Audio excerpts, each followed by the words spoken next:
Once upon a time, there was a couple named Ethan and Lily were like two peas in a pod, the kind of couple everyone noticed. They were always together, laughing and having a great time. You could tell they were deeply in love.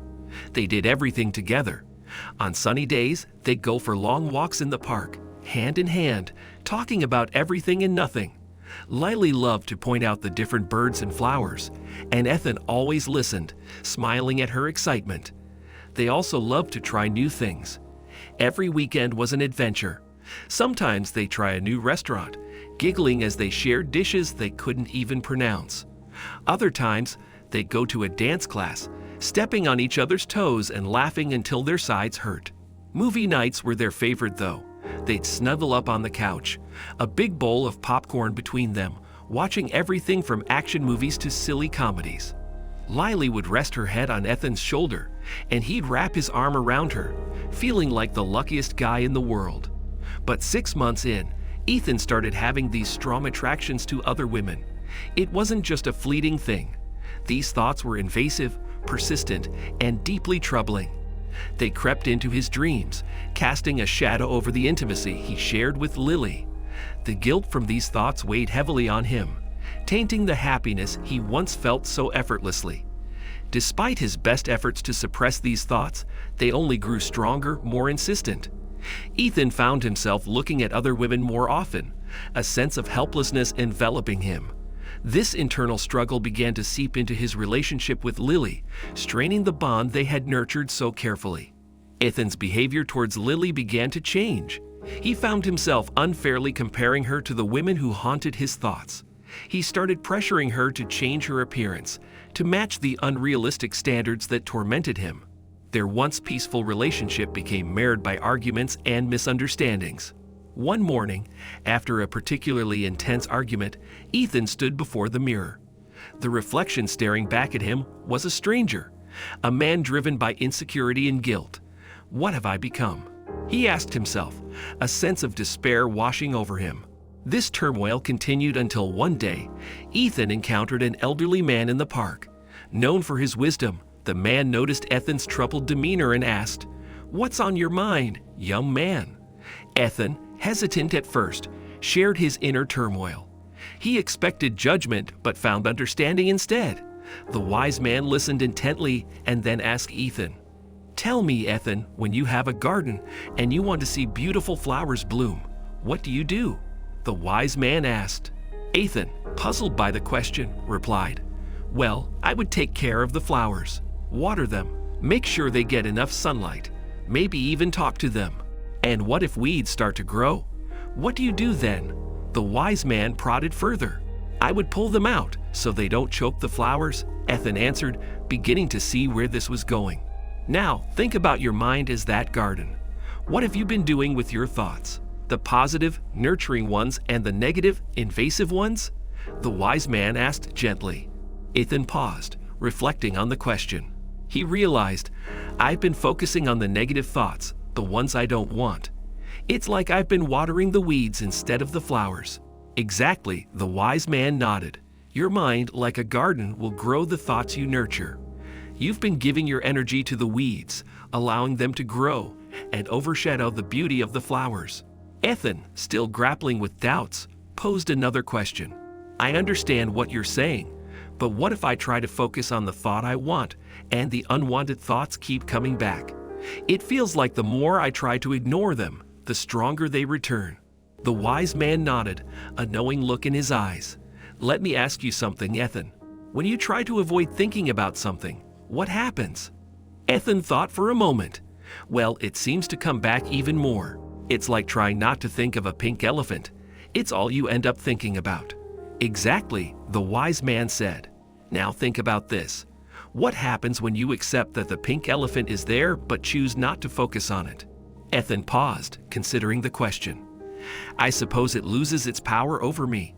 If I accept it's there, but don't give it my attention, it fades into the background." That's the key, Ethan. It's not about resisting or fighting these thoughts. It's about acknowledging their presence and then choosing not to engage with them. The more you resist, the more they persist.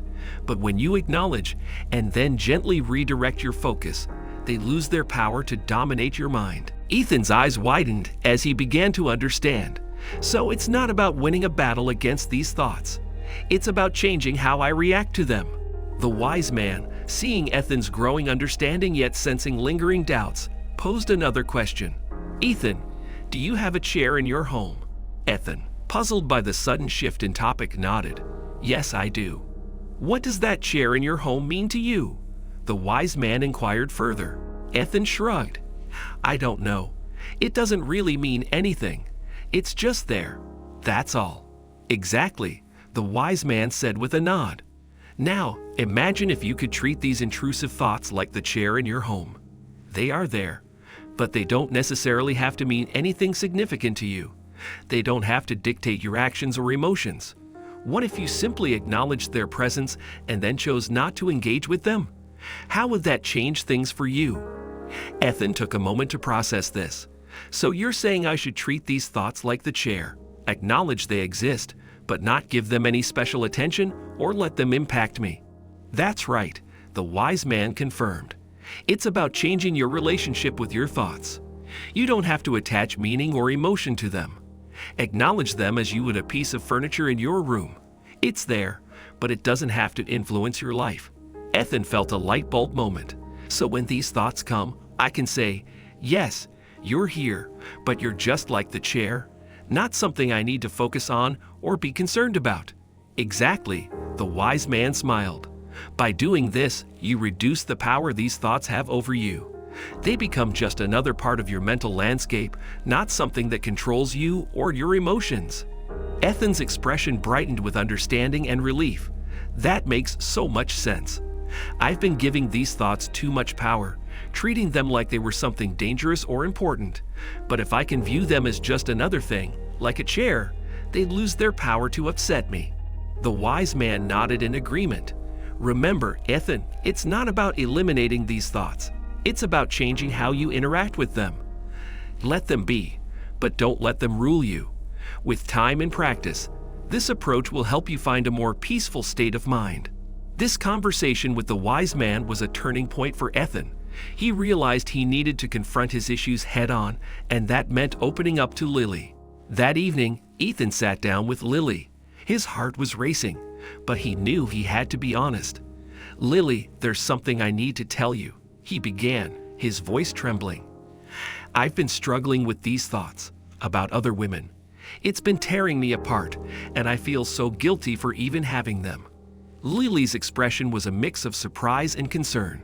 Ethan, I had no idea you were going through this, she said softly. It's like I'm at war with my own mind. I love you, Lily, and I hate that I've been unfair to you because of my own insecurities, Ethan confessed, his eyes brimming with remorse. Lily took his hand, her touch warm and reassuring. Ethan, thank you for telling me. It must have been hard to keep this to yourself. I'm here for you, and we can work through this together.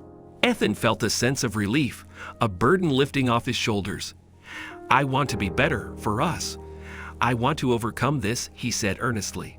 Lily smiled, her eyes filled with compassion. Ethan, you are a man. I don't blame you for finding others people attractive. Even I do as well, and it's normal. It doesn't change the love we have. Next time, when you have that thought again, just spill it out, because the more you keep it to yourself, the stronger it will come back. Ethan was shocked. He cannot believe that his wife said the exact same thing like the wise man he met earlier. That moment has marked a turning point in their relationship. They began to communicate more openly. Ethan continued to practice mindfulness, learning to observe his thoughts without judgment. He found solace in meditation, in moments of quiet reflection where he could calm his mind and focus on the present. As Ethan's understanding of his thoughts deepened, he found the intrusive thoughts less overpowering. He learned to appreciate Lily not just for her physical appearance, but for the incredible person she was, kind, understanding, and deeply loving. Ethan also sought to make amends for his past behavior.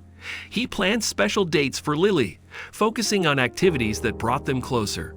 They took long walks in the park, cooked meals together, and shared their dreams and aspirations. These moments of togetherness strengthened their bond, reminding them of the love that had brought them together. As time passed, Ethan's attraction to other women diminished. He realized that while physical attraction is a natural part of life, it was the emotional and intellectual connection he shared with Lily that truly mattered. He began to see her in a new light, appreciating her for all that she was. Their relationship blossomed anew, filled with deeper understanding and respect. Ethan's journey taught him the importance of honesty and communication in a relationship. He learned that facing his thoughts and fears was crucial to overcoming them. Our thoughts, however troubling, do not define us. It's our actions and choices that shape our lives. By facing our thoughts with understanding and mindfulness, we can find clarity and peace, leading to healthier relationships and a happier life. It was a reminder that in every challenge lies an opportunity for growth, and that the path to a better life begins with understanding ourselves and those we love.